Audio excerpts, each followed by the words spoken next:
বিসমিল্লাহির রহমানির রহিম। আজকের ব্লগটি শুক্রবারের। আসসালামু আলাইকুম ভিউয়ার্স, আমি শারমিন আক্তার। আজকে আবার নতুন একটি ব্লগ নিয়ে হাজির হলাম আপনাদের সাথে। কেমন আছেন সবাই? আলহামদুলিল্লাহ, আমি ভালো আছি। আজকে রায়ানের একটু পেটের সমস্যা, তো এই জন্য নাস্তা বানাইনি। পোলার চাল দিয়ে ওর জন্য জাউ রান্না করব, কেননা এখন যদি নাস্তা বানাই ও খেতে যাবে পরোটা। তো সকালবেলা ওইরকম ঝামেলা করিনি, শুধু জাউ ভাত রান্না করেছি। আর ফাতিহার বাবা কিছু পাবদা মাছ নিয়ে এসেছিল।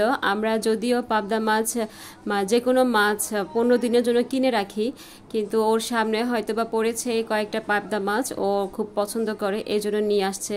তো পাবদা মাছ, আমি মাছ ওইরকম ভালো কাটতে পারি না, আমার আব্বা কেটে দিচ্ছে। তো আজকে পাবদা মাছ দিয়ে একটা রেসিপি বানিয়ে ফেলবো, পাবদা মাছের রাসনা। এটা পোলার সাথে খেতে অনেক মজা লাগে। আমি প্রথমে মাছগুলোকে লবণ আর হলুদের গুঁড়ো দিয়ে ভালোভাবে মাখিয়ে নিব, যাতে করে মাছগুলোর মধ্যে মিশে। আর যেহেতু পাবদা মাছটা অনেকটাই নরম, রান্না করতে গেলে ভেঙে যায়, এজন্য ভালোভাবে মাখিয়ে নিব। আর ভাজার সময়ও আমি যেই টিপসগুলো দিব, আপনারাও সেগুলো ফলো করলে আশা করি মাছগুলো ভাঙবে না। আর আমি সামান্য পরিমাণ সরিষার তেল দিয়ে দিয়েছি। এখন আমি 10 মিনিট ম্যারিনেট করে রেখে দিব। 10 মিনিট রাখার পর আমি মাছগুলোকে চাউলের গুঁড়ো দিয়ে দিব। আস্তে আস্তে চেপে চেপে দিব। আপনারা যদি বাসায় বেসন থাকে, বেসনও ব্যবহার করতে পারেন। তো আমি চাউলের গুঁড়োই দিয়ে দিচ্ছি, যাতে করে মাছগুলো মচমচে হয়। তো রায়ান বারবার বলছিল যে গরুর গোশত, মুরগি কেন রান্না করিনি। ও জানে যে শুক্রবার বলতেই এসবই রান্না করতে হবে। আমি সরিষার তেল দিয়ে দিচ্ছি।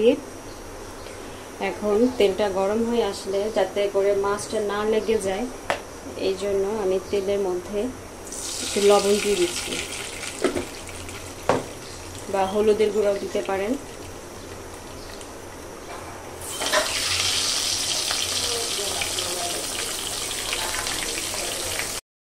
এই পর্যায়ে আমি মাছগুলোকে ভেজে নিচ্ছি। আর আমার মাছগুলো দেখেন কি সুন্দর করে উল্টিয়ে যাচ্ছে।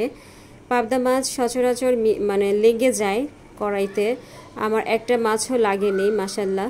তো আমার এই টিপসটা যদি ফলো করেন, তাহলে দেখবেন যে আপনাদের মাছগুলো লাগে না। তেলের মধ্যে যদি সামান্য পরিমাণ হলুদের গুঁড়া বা লবণ দেন, তাহলে মাছ লাগবে না, আর মাছগুলো ভাজা সুন্দর হবে। তো ভাজা হয়ে গেছে, এখন আমি উঠিয়ে ফেলব। আর একই পদ্ধতিতে আর বাকি মাছগুলো ভেজে ফেলব।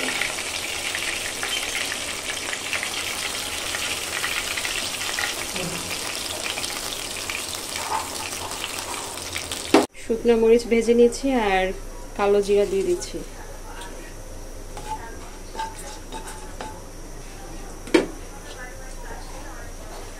এখন আমি পেঁয়াজ নিয়ে নিয়েছি। পেঁয়াজগুলো কুচি করে রেখেছিলাম, এগুলো ভেজে ফেলবো।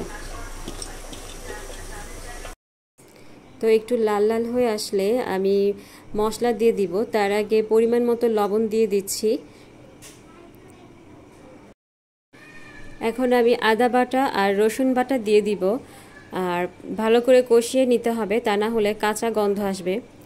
আর আপনারা যারা আমার ভিডিও দেখছেন, প্লিজ আমার ভিডিওতে একটি লাইক দিয়ে দিবেন, এবং আমার ভিডিওর কোনো অংশ ভালো লেগে থাকলে চ্যানেলটি সাবস্ক্রাইব করে আমার পাশে থাকবেন। আর অলরেডি যারা করে দিয়েছেন তাদেরকে অসংখ্য অসংখ্য ধন্যবাদ। সামান্য পরিমাণ জিরা বাটা দিয়ে দিব। তো এরকম লাল লাল করে ভেজে নিব আগে পেঁয়াজটা। এখন আমি হলুদের গুঁড়া আর মরিচের গুঁড়া দিয়ে দিব, একটু বেশি দিব যাতে ঝাল ঝাল হয়।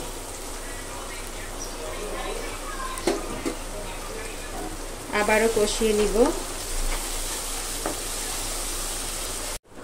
তো আমি এখানে টমেটো ডিপে রেখে দিয়েছিলাম সেদ্ধ করে, এখন এই টমেটোগুলো দিয়ে দিব।